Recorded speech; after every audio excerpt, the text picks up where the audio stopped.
ભાવનગર લઠ્ઠાકાંડ બાદ દાહોદ પોલીસ પણ એલર્ટ બની છે। આંતરરાજ્ય સરહદો પર સઘન વાહન ચેકિંગ શરૂ કરવામાં આવ્યું છે। મધ્યપ્રદેશ અને રાજસ્થાનથી ગુજરાતને જોડતી સરહદો પર ચેકિંગ। ગુજરાતમાં પ્રવેશતા વાહનોની ઝીણવટભરી તપાસ કરવામાં આવી રહી છે। ખંગેલા, ચાકલિયા, સેજાવાડા અને સંગટાળા ચેકપોસ્ટ પર ચેકિંગ કરવામાં આવ્યું। દારૂ અને કેફી પદાર્થોની હેરાફેરી અટકાવવા માટે પોલીસની કવાયત। શંકાસ્પદ વાહનો અને વ્યક્તિઓની પણ તપાસ હાથ ધરવામાં આવી। સરહદી વિસ્તારોમાં પોલીસનો ચાપતો બંદોબસ્ત હાલ તો ગોઠવી દેવામાં આવ્યો છે। ભાવનગરના લઠ્ઠાકાંડ બાદ ચોંકાવનારો ખુલાસો સામે આવ્યો હતો કે જે તમામ મટીરિયલ જે ડુપ્લિકેટ દારૂ બનાવવા માટેનું જે સપ્લાય થતું હતું મધ્યપ્રદેશ તરફથી આવતું હતું।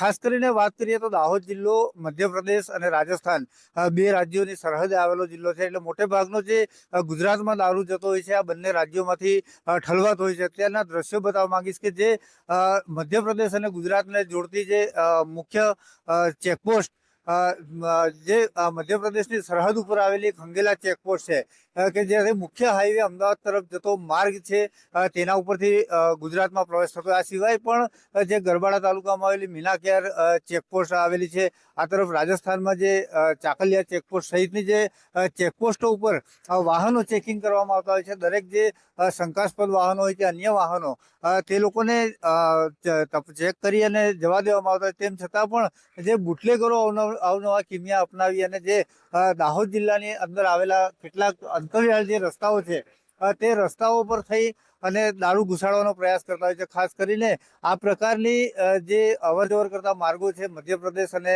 રાજસ્થાનથી ગુજરાતને જોડતા જે દાહોદ જિલ્લામાં રસ્તાઓ પસાર થઈ રહ્યા છે।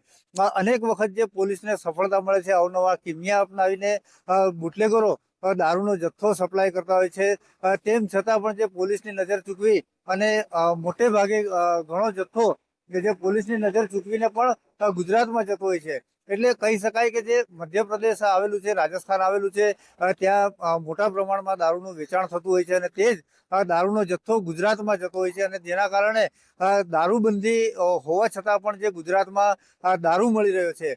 એટલે કહી શકાય કે જે પોલીસ કરતાં પણ બુટલેગરો વધારે સક્રિય બન્યા છે અને જે આવા મહત્વના રસ્તાઓ છોડી અને અંતરિયાળ રસ્તાઓ ઉપર તેમજ જે આ રસ્તા ઉપરની પણ વાત કરીએ તો અનેક વખત જે એમ્બ્યુલન્સમાંથી દારૂ ઝડપાયો છે, જે અનાજ લઈ જવાનું હોય તેની આડમાં લઈ જવાતું સડેલા શાકભાજી, આ રીતે અલગ અલગ પ્રકારે બુટલેગરો દારૂ લઈ જતા હોય છે। તેમ છતાં ઘણી વખત પોલીસને સફળતા મળતી હોય છે આ પ્રકારનો જથ્થો ઝડપી પાડવામાં।